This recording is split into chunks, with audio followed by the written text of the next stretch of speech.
Welcome to Real Life Beyond Faith, where a formerly Christian, currently atheist couple takes a deep dive into the experience of life after deconversion.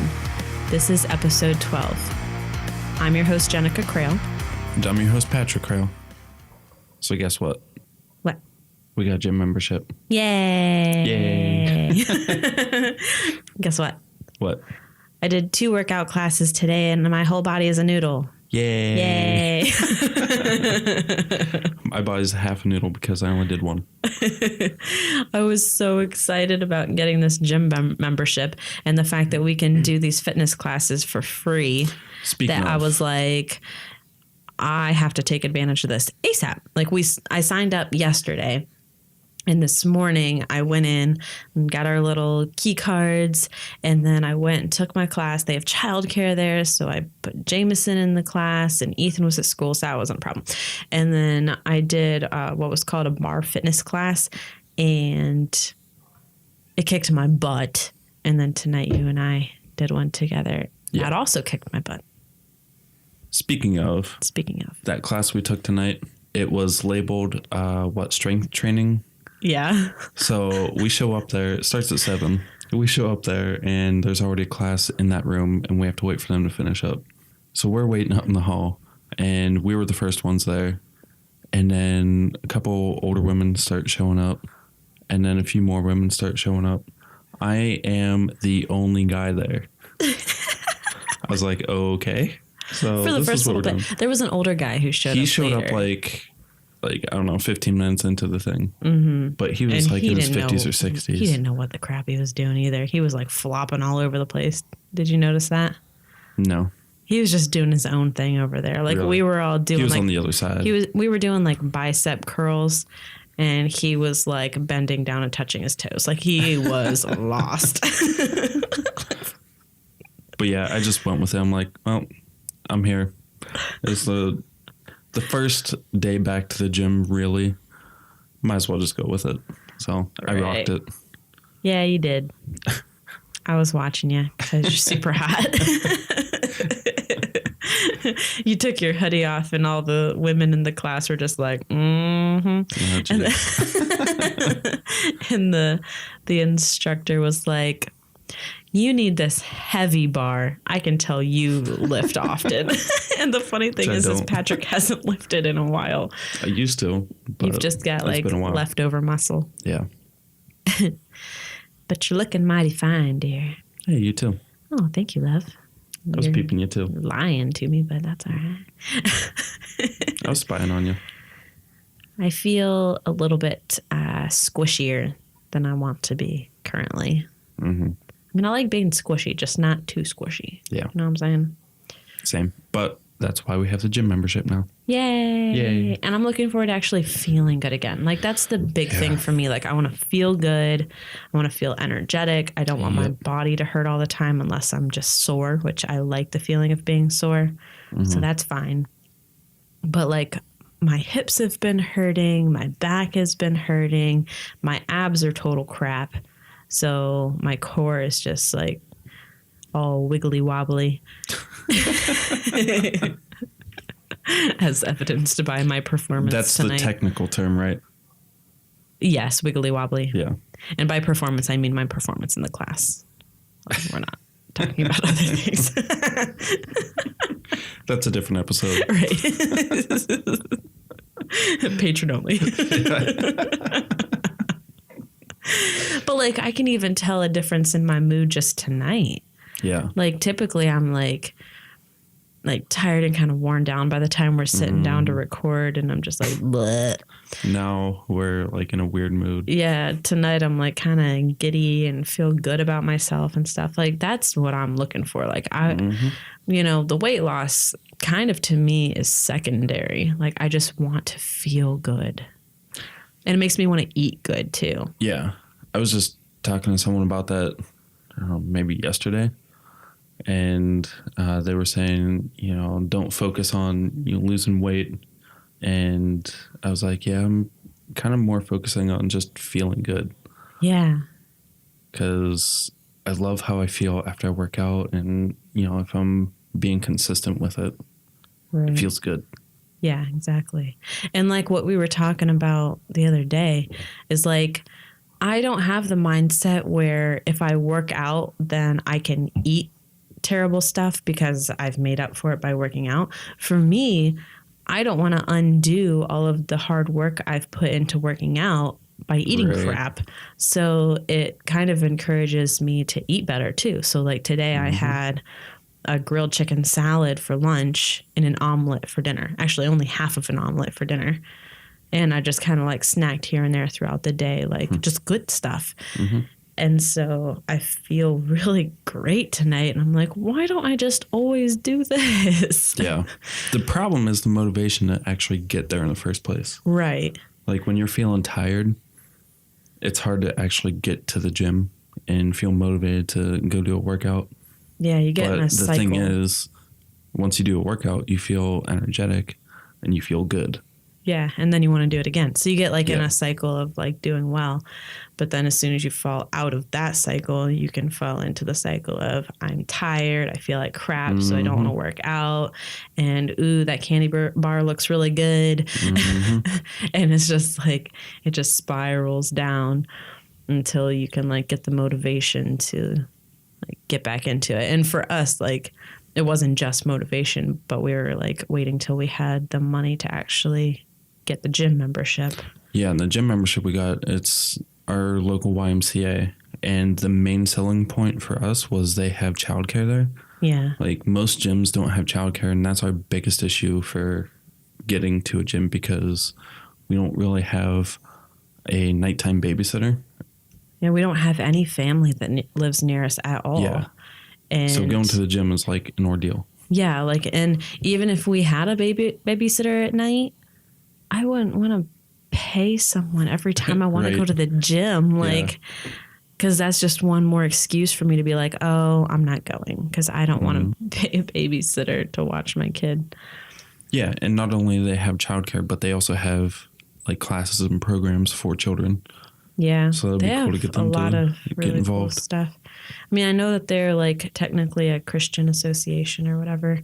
I'm not sure, like, if they do anything, you know, unethical regarding their Christianity. Yeah, I don't know. But like, because I know like the Salvation Army isn't good, but I don't know they about discriminate. the YMCA. Yeah. Yeah, I don't know. But I don't really know of any other gyms around here though, and I don't think they have childcare. So it's like we're kind of. There's Planet Fitness, which I think is 24 hours, which is nice, but then we both couldn't go work out. We would have to split our time. Like because one they of don't us have childcare. would, right? Yeah. And I've looked around, and there's not really any other gyms that have childcare. Yeah. So, yeah, this will be good. Yeah, this is working for us. So. Day one. Woohoo! We'll see how we do in like 3 weeks. Yeah. So that was the happy news. The bad news is that we missed PastaCon this past weekend, and we're really sad. Yeah. Because that looked like it was a fun time. I've been plus there were creeping on pictures. All our people were there. Yeah. So many great people. Yeah. I'm like seeing all these pictures of all these people that we missed hanging out with. Yeah. And like people messaging us like, hey, you guys coming? Why aren't you here? And we missed you. Which makes it just so much worse. I know. Plus, there's other people that we've become friends with, at least me, that I know they were there that would have been cool to meet them in person. Like who? I know one of our patrons, Jeff Prebag, was there. Oh, yeah. I saw him across the way, I think, at Reason Rally. But I didn't know him at that point. Yeah. And, yeah. Yeah, I was, like, tweeting with him from across the room at Reason Rally and never actually got a chance to introduce myself in person. So that's kind of funny. But yeah. But all the good people were there, and we missed out. Yeah. Speaking of, another one of our patrons, Justin Krebs, we've been plugging Atheist Fight Hunger, and I'm not sure if it's still going on or if that was the last weekend, if PastaCon was last weekend, but their goal was $10,000. Last week when we recorded, it was, I think, a little over $5,000. They currently have $6,152 out of $10,000. So that's a pretty good chunk. Not quite the goal, but it's still really good. Yeah, it still makes an impact. It's fantastic. Yeah. Yeah, at the end of PastaCon, they put together like the meals and stuff like that for the hungry. So I'm pretty sure they're done with the fundraiser, but so that we can fight the hungry. Yeah, so we can fight the hungry. If anyone caught that last week, our last episode, I accidentally said we were going to fight the hungry. Yeah, and I made a joke and you didn't get it. Yeah, I missed it, but yeah. Yeah, we're not going to fight the hungry, just so everyone just knows. Just hunger. Oops. Yeah, atheists fight the hungry. That would be an interesting event.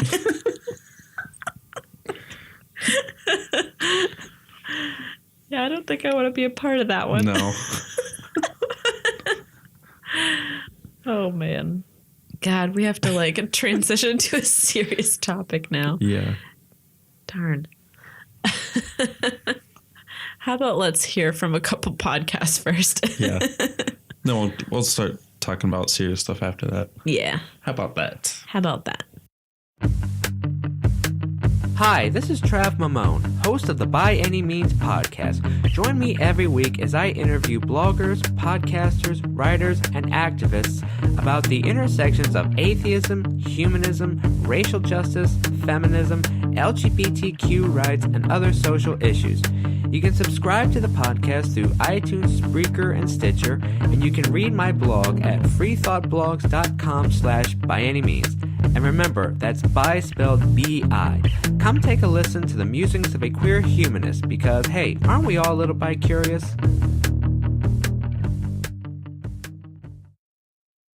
Have y'all ever wondered what it's like to be a redneck with empathy? Have you never heard of a Southerner who isn't a blathering bigot? Well, have I got the show for you?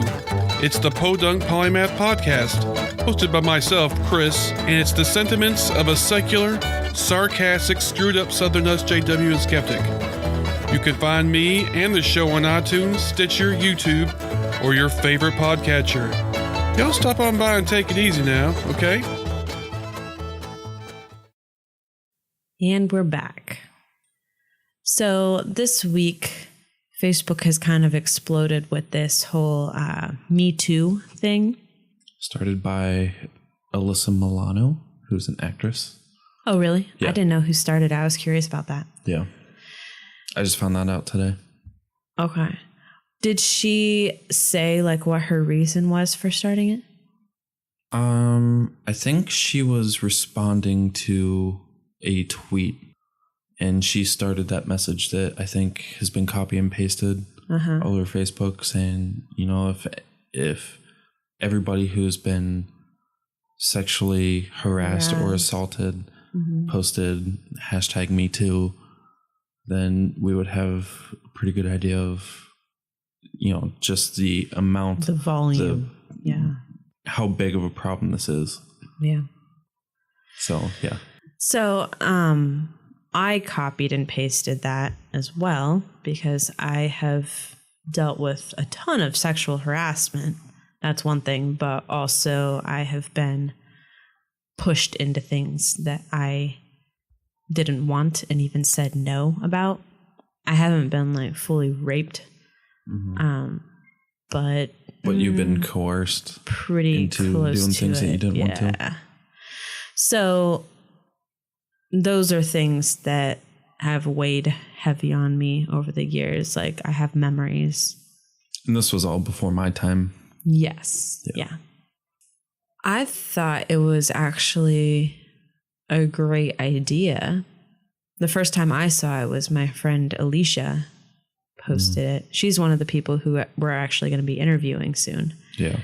And so I copied and pasted her status before I even knew that this was a thing. Like I hadn't been on Facebook very much. So I just copied it, pasted it to my status and posted it. And then I started scrolling through like my news feed and I'm like, holy kept seeing post after post. Crap. Like so many. Yeah. So many. And then people talking about it too. And I was like, wow, this is effective. Because people who don't realize what an issue this is, like what a huge problem it is for women, are having their eyes opened by this. And I think that's the point.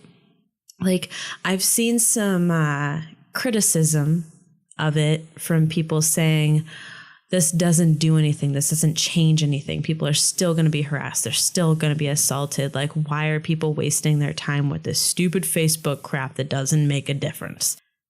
And I'm sorry, but that's not the purpose of this. The purpose is not to stop it as much as it is to raise awareness that it's an issue.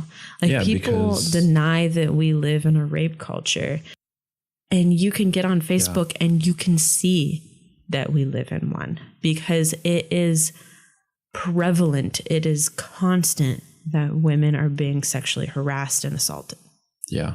And I'm not sure what the statistics are, but it's pretty much guaranteed that you know somebody who has been sexually harassed or sexually abused. Right. Not just one either. Like 1 in 4, I think, is the statistic. I'm not sure like how accurate that is.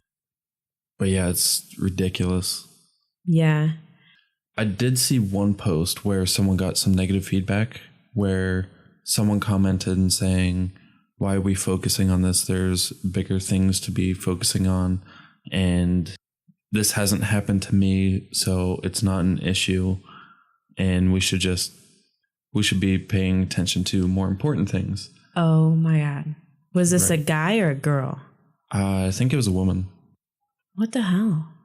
Yeah. So this hasn't happened to me, so no one should care about it. Right. And I don't know who this person was, but that's such a bad argument too. It's a logical fallacy. I don't know what it is, right? Like, I think so. The whole idea that because there's stuff going on over here, we can't focus on stuff going on over here at the same time. Right. Yeah, we can. Yeah. We can care about people and them being abused and harassed while also caring about bigger stuff. Yeah. I know what you're talking about. There is a word for that, or a name for that. I don't know what it is though. Yeah, I'm not up to date on all my logical fallacies. I'm bad with that. Yeah. But, yeah. I remember what I was going to say. I said that women are being sexually harassed and assaulted on a regular basis. I should mention men are too. And I've seen some men. I have seen some men, but I think it's underrepresented because I think it's more embarrassing for men to come forward with something like that. I think also too, it might be a touchy subject because it happens to women so much more than it does to men, that commenting on someone else's Me Too post can seem kind of like they are taking the attention away from women. I feel like, at least that's how I think.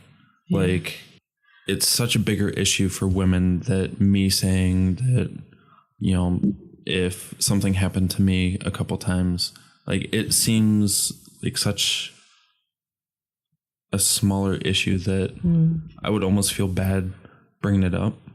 Which is probably why a lot of men don't. Yeah. But they are part of the statistics. Legit. It's a legitimate thing. Like, men get abused as well. Right. And it can be from other men and it can be from other women. Yeah. Like, or not other women, but women. Yeah.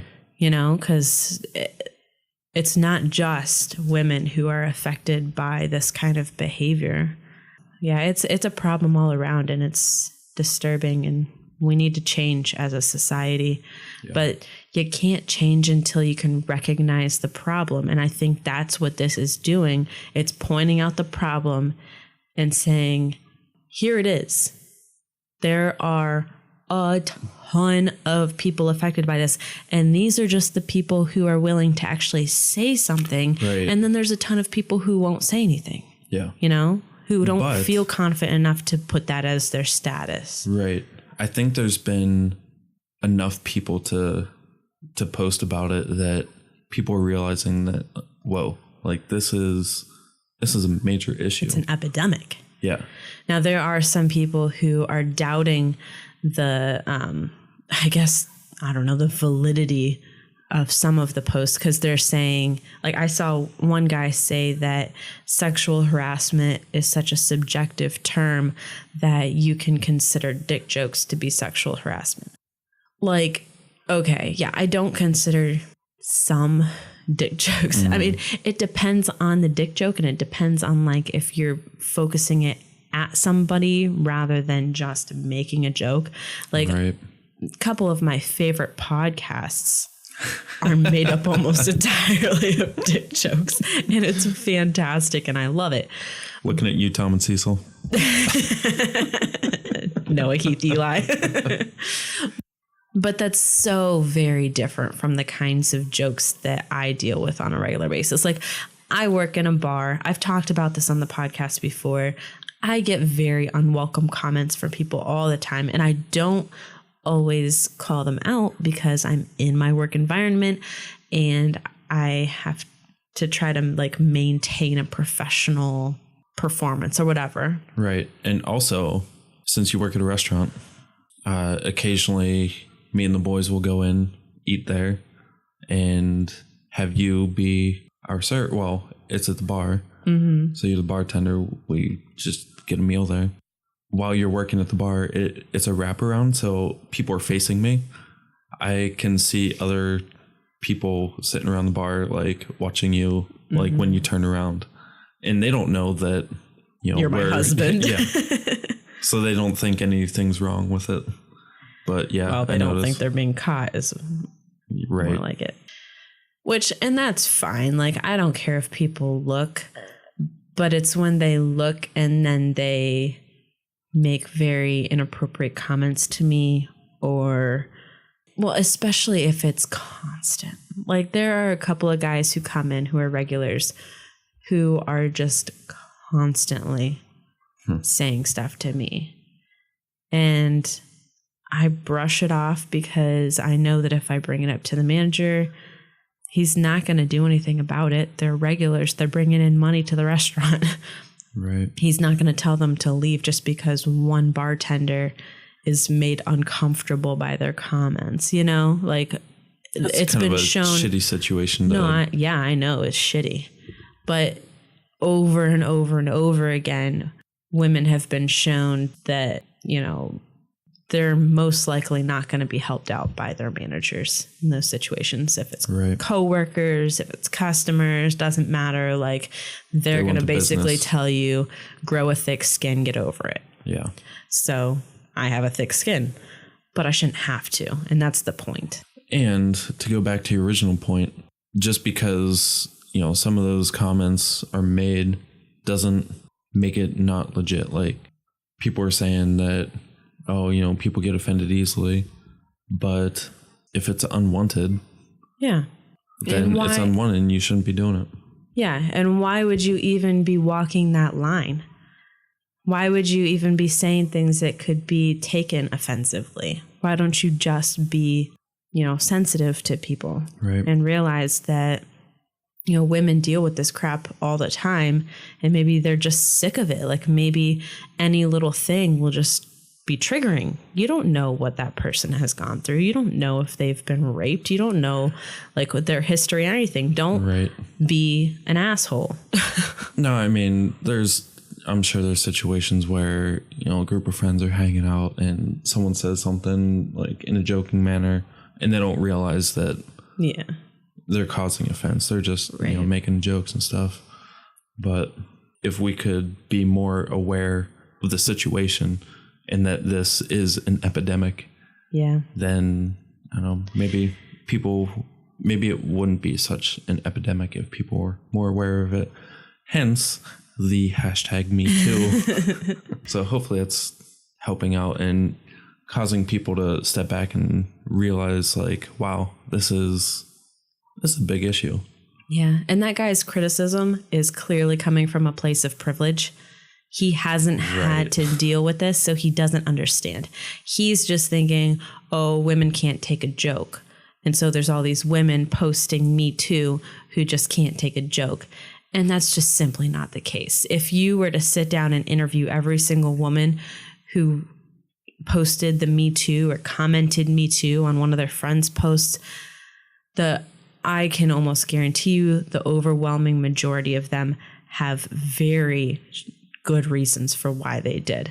Because I'm sorry, you don't come out and say something like that, like Me Too to something like that, if you don't have a good reason to, because for a lot of women, they don't want to draw that kind of attention to themselves.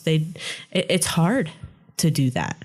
Like when I copied and pasted that, like I copied it and I'm like, do I even want to open up this can of worms? Mm-hmm. Like, do I want people asking me why? Because I don't really want to talk about it.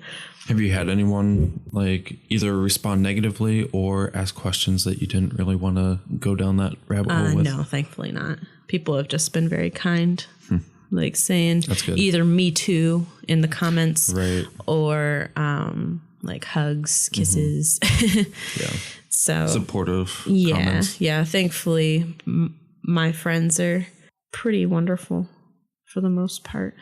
But yeah, we just wanted to give our take on the whole Me Too thing because I don't know. I've even seen women like saying that it's just a waste of time and it's stupid. It's like, well, you're not looking at it for what the purpose is. You are thinking that it's supposed to stop something. It's not stopping anything. It's raising awareness. It's like when you have a mental illness, the first step is to realize that you have a problem. Mm-hmm. Or addiction. Or addiction. Like you have to realize that you have a problem first before you can get help for it. If you don't know what the problem is, or if you don't know you have a problem to begin with, then you can't do anything to fix it. Yeah. Yeah, because like as a society, it seems like we're still in the denial phase. Mm-hmm.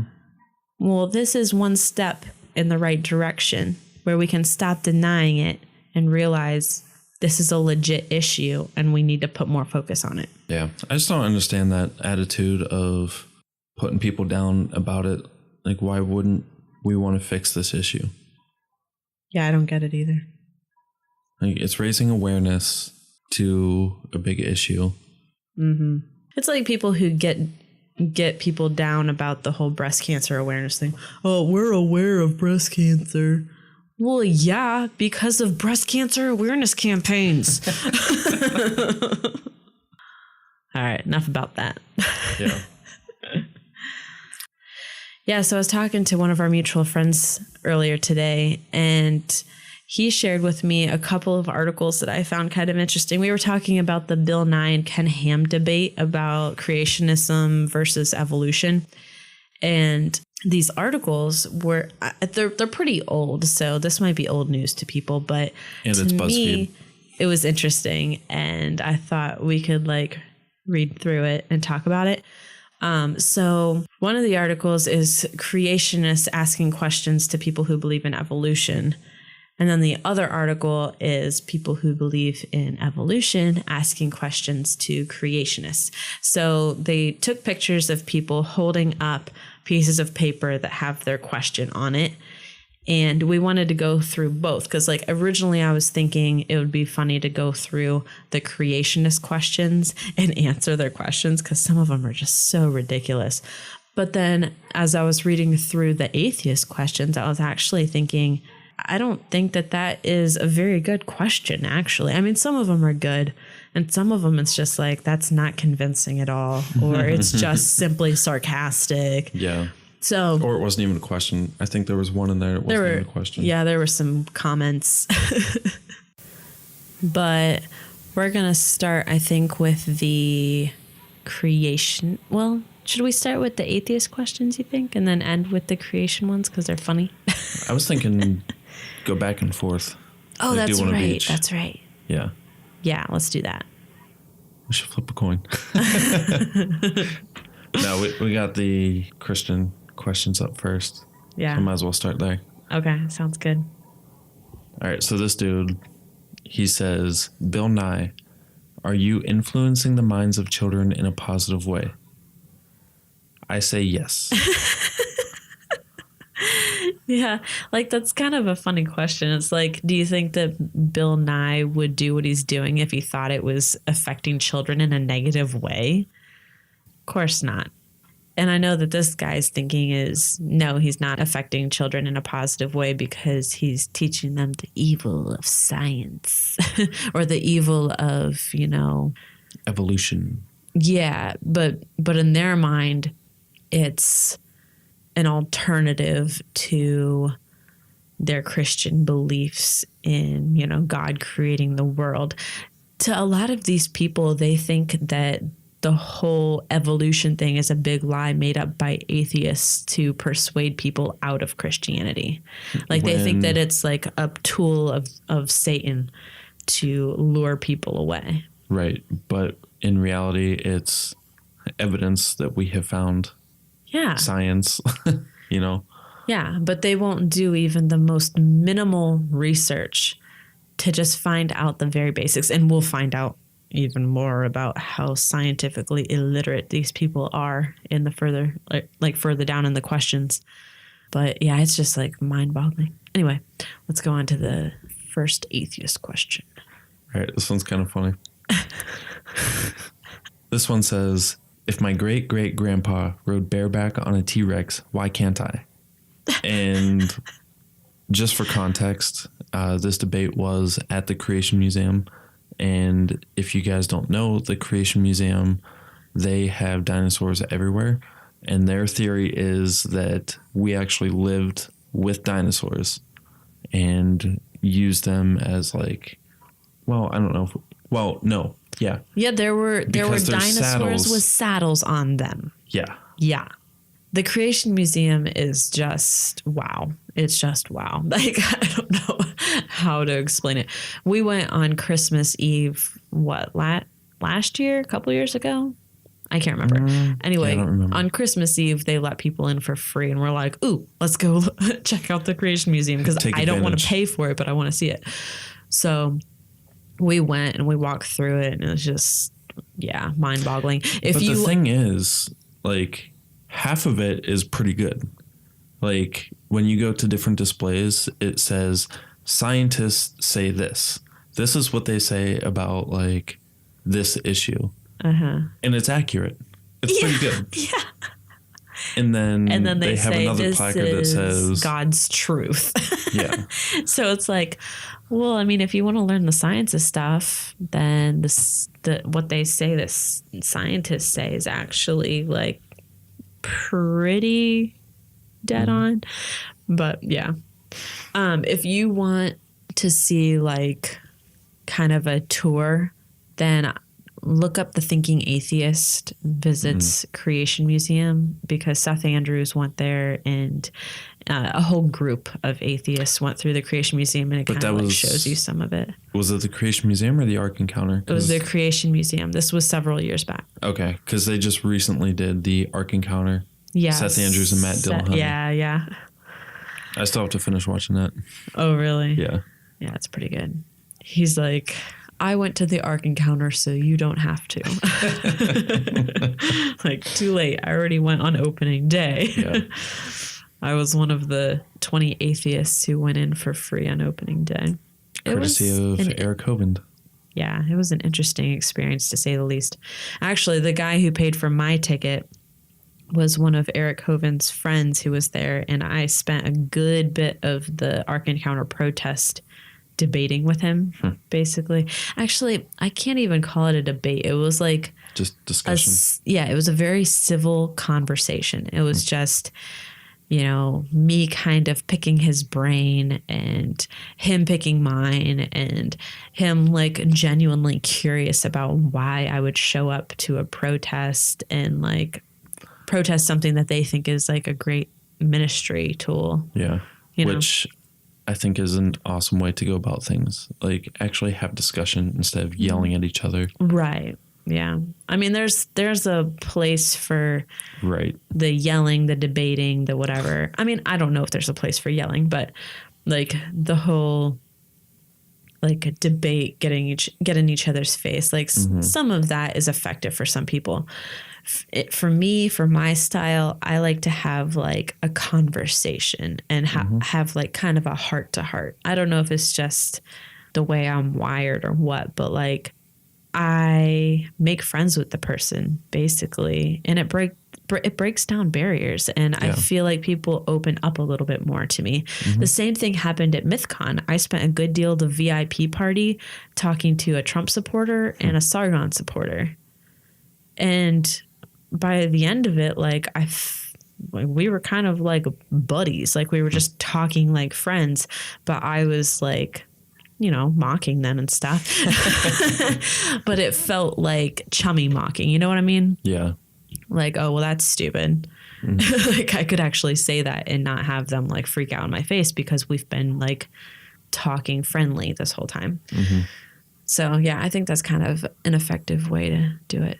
Wow, we went off on a tangent on that. Yeah. All right, let's go to the next Christian question. Okay. This one is, are you scared of a divine creator? No, that's a stupid question. It kind of goes along the lines of Pascal's wager. Yeah. Well, not really. I don't think so. You don't think so? No, because it's saying, are you scared of a divine creator? Like she's basically saying, do you believe in evolution because you don't want to believe that there is someone above you? Oh. Like that kind of thing. Pascal's wager is more like, are you scared of going to hell? Yes.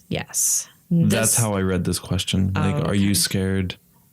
Well, yeah. Yeah, No, that wouldn't really she's make more sense. like saying like, are you afraid that there's someone above you, or that yeah.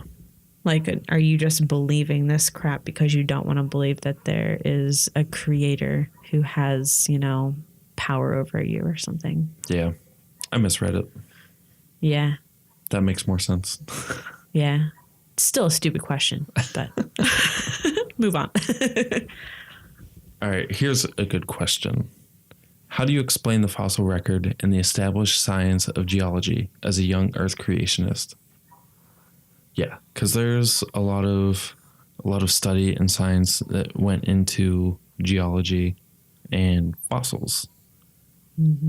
And I think it's one of the questions on here a little bit further ahead, but the whole carbon dating thing, like we have science to figure out how old something is that we have discovered in the ground. Yeah. I mean, the science is pretty solid on this stuff. I mean, carbon dating, like there's, you know, a margin of error and stuff like that. Well, creationists will often like latch on to that margin of error and say basically that you can't rely on it at all. And carbon dating isn't how we date everything. That's only how we date some stuff. So yeah, like this is a great question. But the thing is, he's talking to people who haven't actually looked into the fossil record. So how do you explain it? Well, they don't, because they don't know anything about it. They don't even know that there are transitional species. And that's the sad part, is the scientific illiteracy that these people have. And it's because they're being taught what to think and not how to think. Yeah. And a young Earth creationist thinks the Earth is 6,000 years old or thereabouts. Yeah. But in actuality, the Earth is what, like 4.6 billion years old? Yeah, I think it's like 4.5 billion. Somewhere around something there. like that.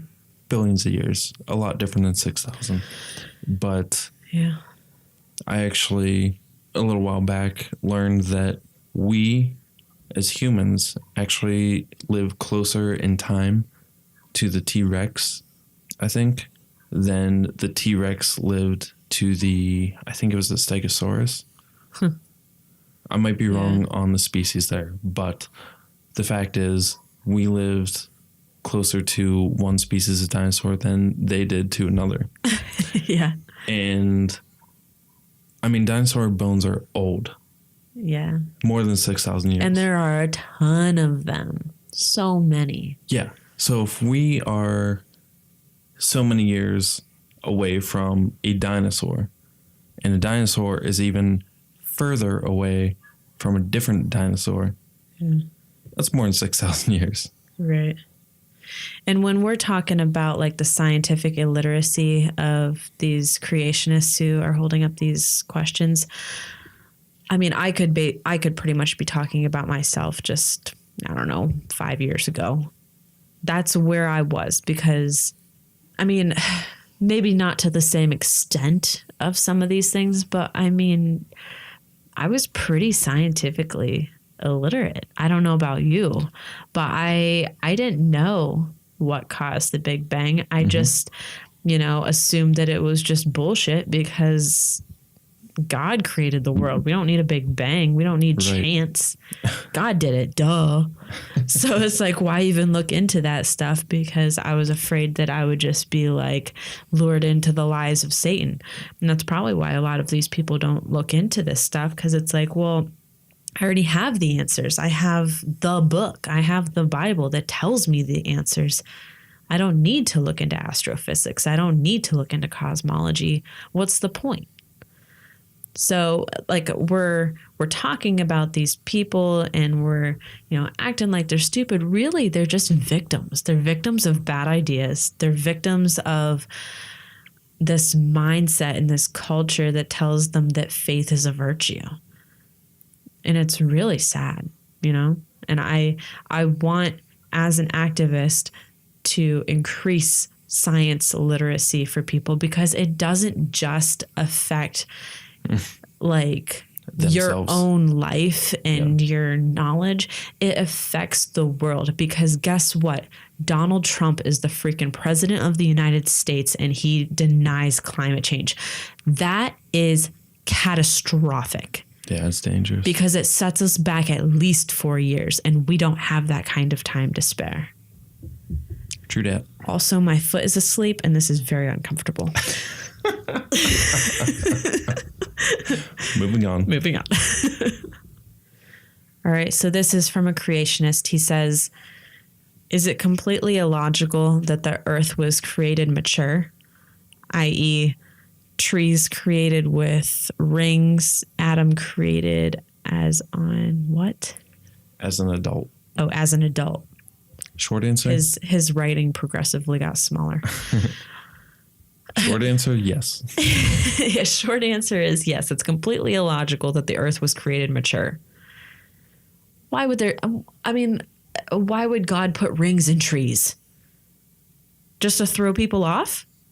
Or did Satan put them there? Just like Satan put the dinosaur bones in the ground? Without labels. Yeah. And so God's going to what? Try to trip us up? Try to trick us? It doesn't make any sense. Yeah. So it's completely illogical that the earth would be created mature with tree rings and Adam as an adult. Okay. Let's move on. I'll go off on a tangent again. So this question is from an atheist. He says, what's with all the raping and pillaging, God? Patrick was about to skip this one. And I was like, actually, that's one of the questions that I consider to be a good question. Because, it has nothing to do with creationism. But it does have to do with the God of the Bible, which creationism is about. And yeah, that God did condone raping and pillaging. Read the Old Testament. If you disagree with me, you will quickly agree with me. Because it is full of especially pillaging, slaughtering of men, women, and children. And I'm sorry, there's no amount. And animals.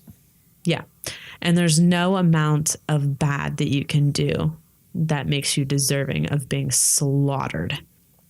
There's talk of soldiers going in and cutting open the bellies of pregnant women.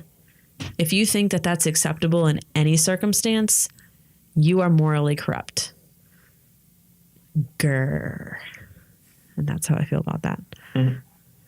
And we've already talked about rape in the Bible in past episodes. So we'll move on. Next question. How do you explain a sunset if there is no God?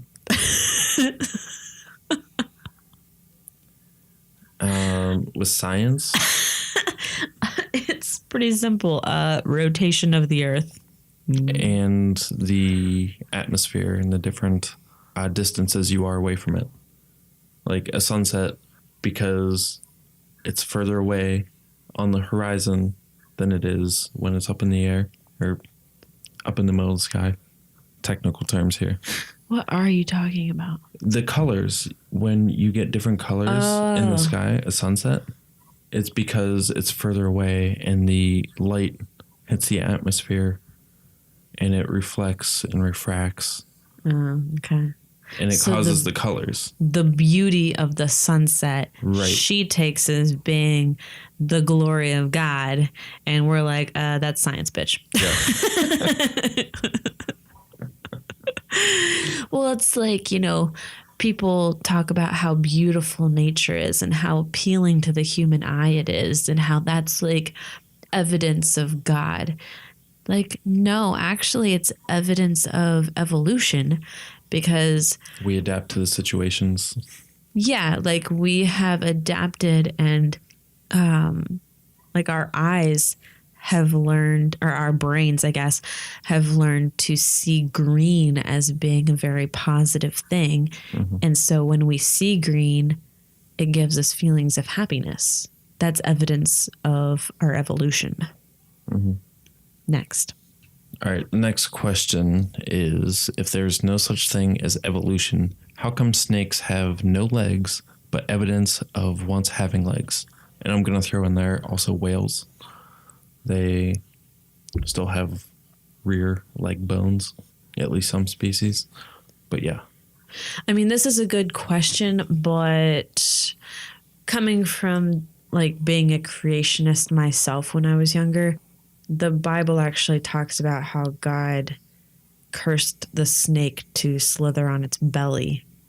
So in the Bible, snakes had legs and God made them not. So people could look at her question here and be like, proof of God, proof that he made snakes slither on their bellies after having had legs. Right.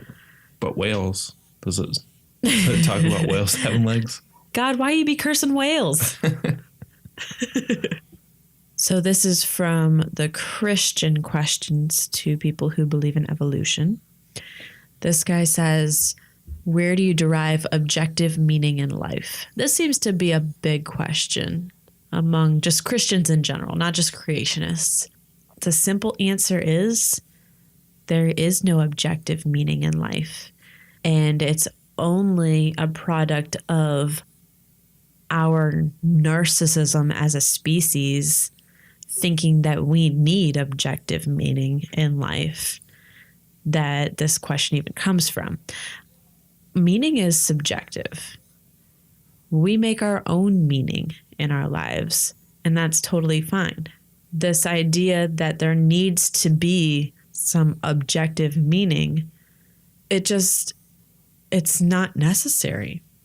I understand the desire to feel like there's a purpose, to feel like you're here for a reason, that there's some kind of destiny or,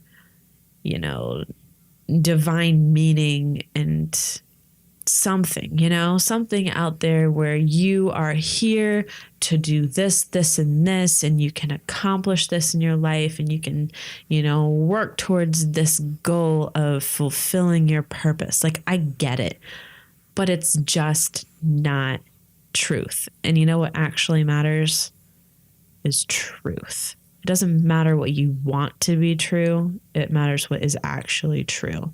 And in this case, there is no objective meaning. And it's arrogant to think that there is, I think.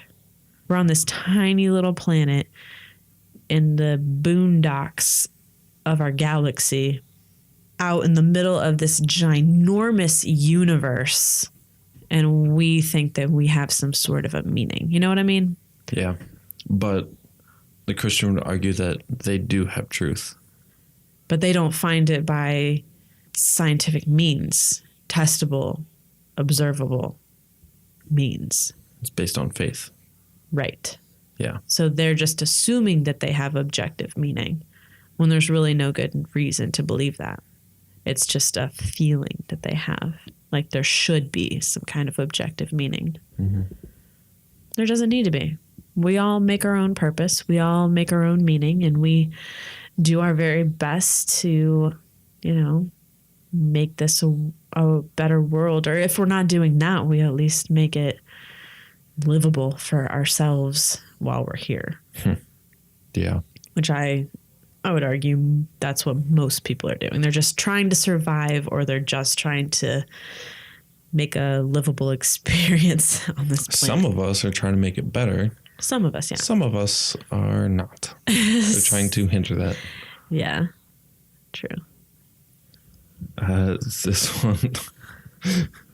one's from an atheist. He's wearing a Bill Nye the Science Guy t-shirt. He's holding up a question that says, does God get bored with the finches of the Galapagos every few generations? Mix it up. Yeah, that's a reference to Darwin at the Galapagos Islands. How he discovered evolution. Yeah. Was the observing the finches and their different beaks and all that. That's a funny one. Not much to say about that one. Yeah. This one's a Christian question. If God did not create everything, how did the first single-celled organism originate? By chance? Yeah, pretty much. Next.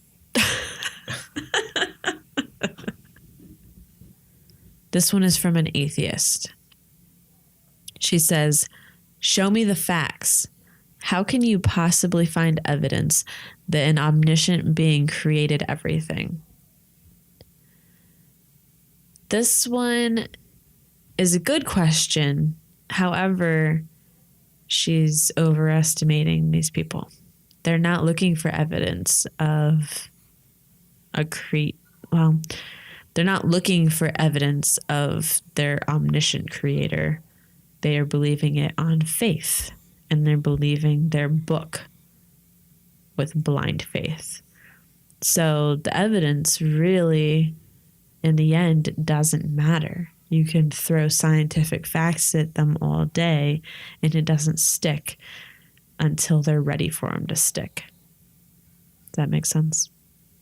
Mm-hmm. Yeah, this is obviously a question based out of science. Yeah, and it's based on someone who actually cares about facts rather than alternative facts. Trademark, what's her face? Trump spokeswoman. What is it, Kellyanne Conway or something? Yeah. Trademark Kellyanne Conway. All right, this Christian girl wrote, there is no in-between. The only one found has been Lucy, and there are only a few pieces of the hundreds necessary for an official proof. If anyone doesn't know, Lucy is it Australopithecus? I don't know. The species, it's supposed to be a transitional species that she's talking about. Not supposed to be, it is, but the most minimal research. Like she could just get on Google and find hundreds, if not thousands, of examples of transitional species. But she's trying to argue against the fact that we even have transitional species.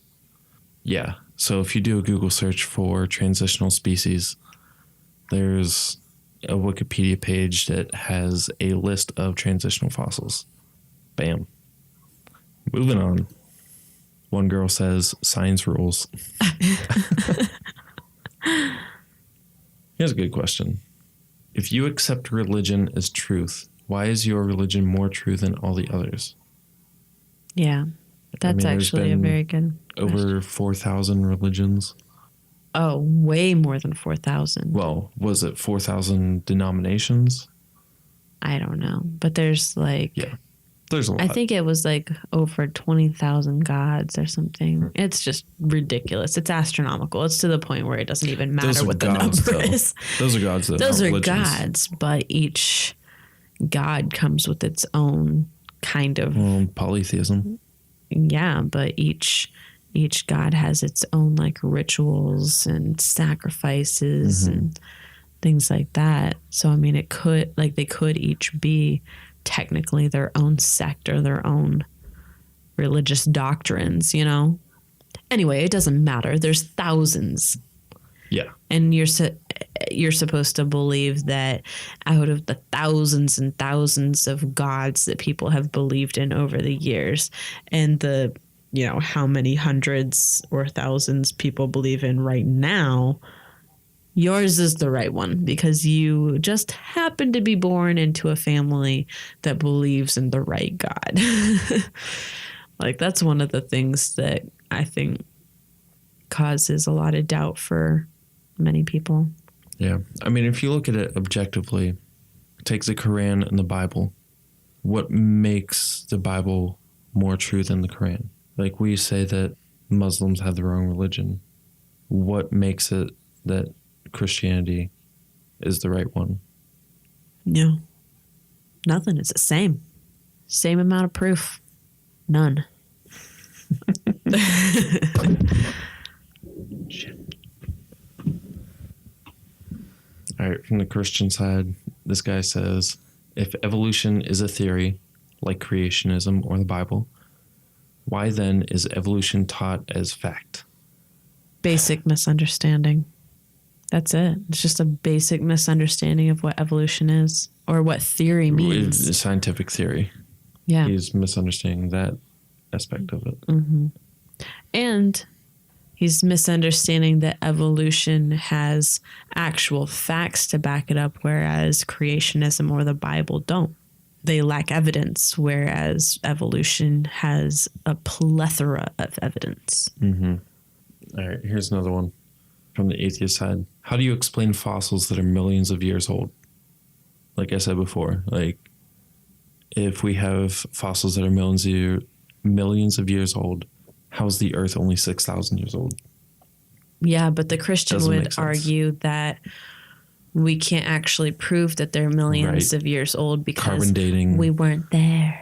And carbon dating is faulty. Yeah, they think that we are using carbon dating to date these millions of year old fossils, where there are other ways of dating them, and it's not just, yeah. It's just a basic misunderstanding. This is from the Christian side. Relating to the Big Bang Theory, where did the exploding star come from? What exploding star?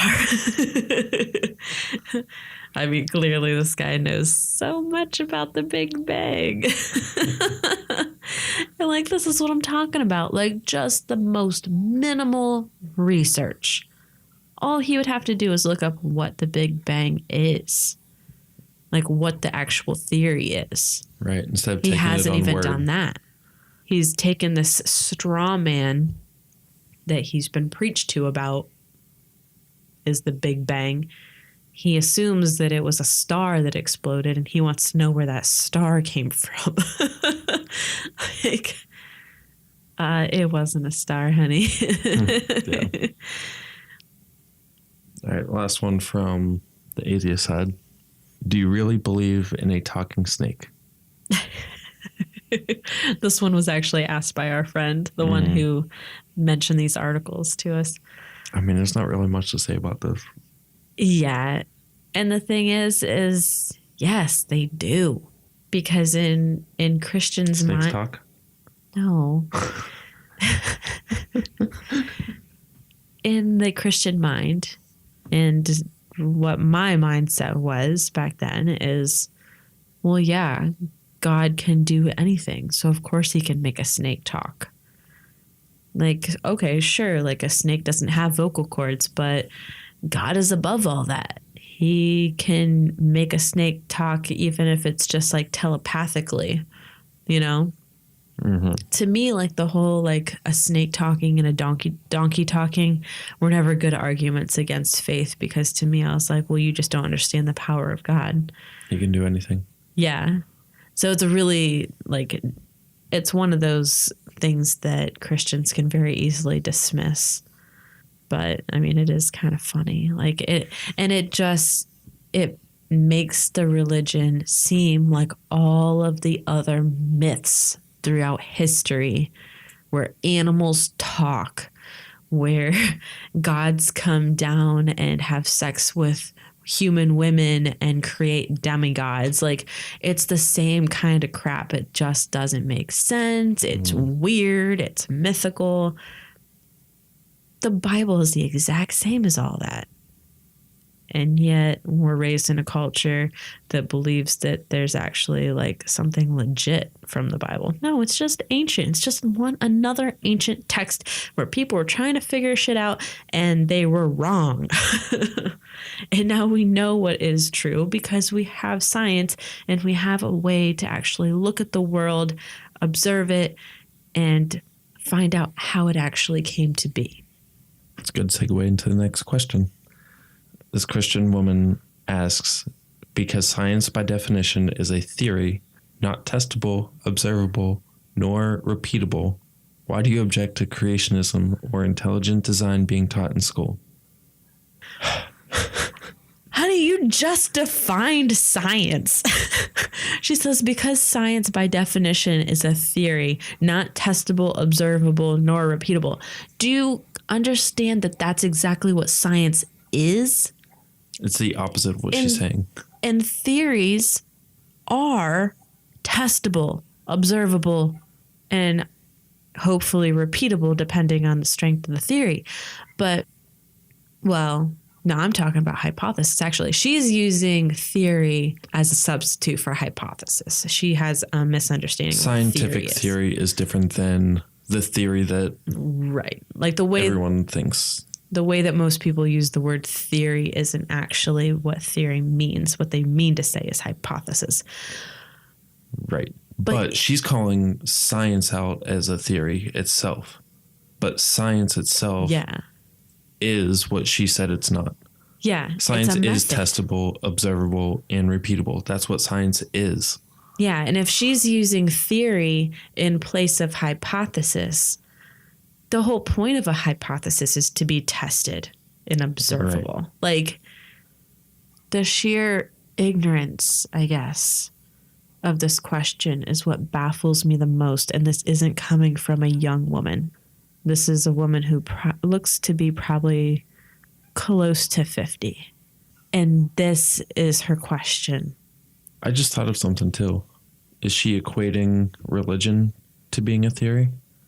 Because she's saying, if we think science is a theory, why can't religion be taught in schools? Because it's a theory. Yeah, well, they're fine with saying that religion is a theory. They just think that it's on equal ground with evolution. Yeah.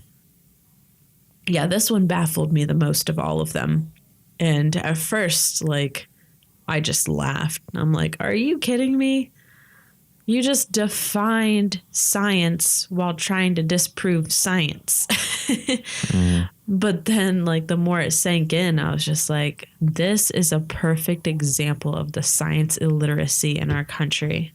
And the fact that this is an older woman who has lived her whole life not understanding what a theory is, not understanding what science means, that science is a method, not just, a holy book. Like, we don't just have science, truth. No, science is something that is proven and disproven. You have a theory, you test it until it's disproven, and then you replace it with a better theory. And yeah, it's really sad to see that this is where we are as a culture, as a country, We need to do better. As far as education? Yes. Yeah. Yes. And that brings us to what we're going to be talking about in our next episode, possibly, which is activism, why we feel the need to be activists. Like, and why it's important.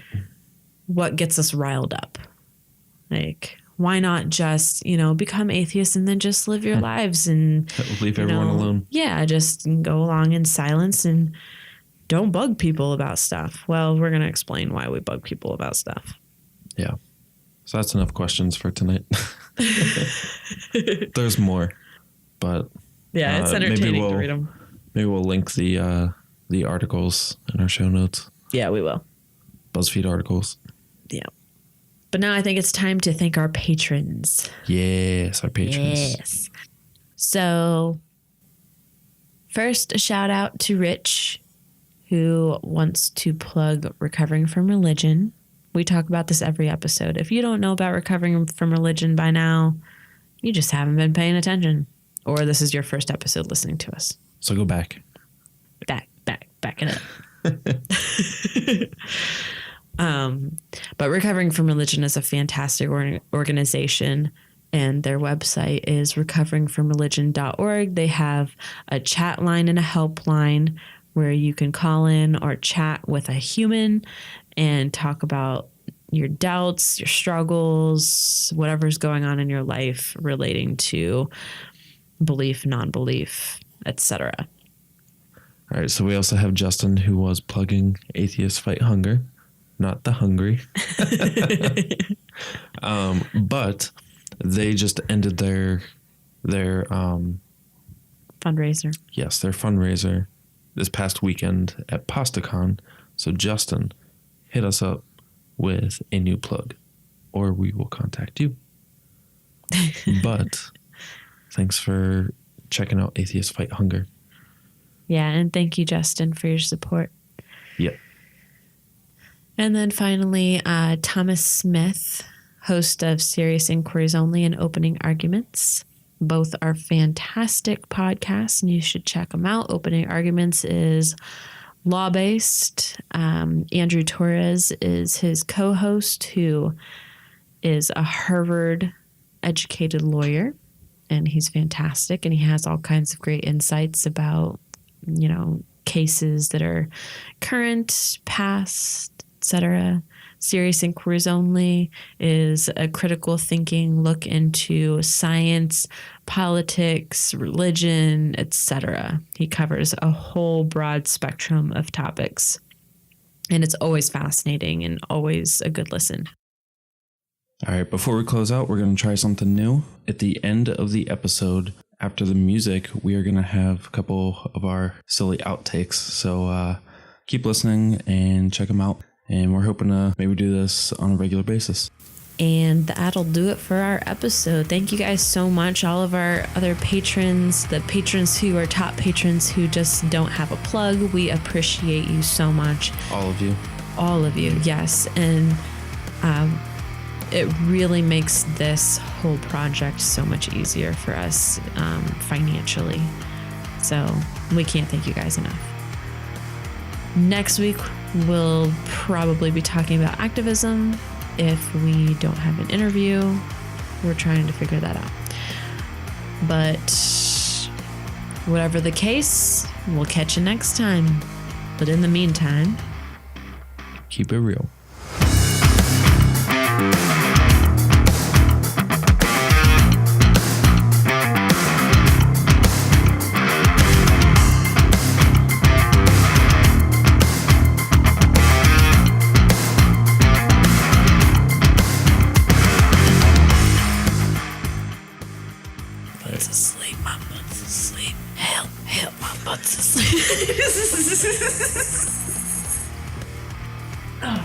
Oh God. Help. Sometimes you trip when your butt's asleep. Oh no. My foot fell asleep first, so I stopped sitting on it, and I started sitting on the butt. And that fell asleep. Yeah. Jinx, roll me a Coke. Okay. Should turn the camera ever so slightly. Which way? Towards me. It's all about you, huh? It's all about me. I knew that was going to happen as soon as I said it.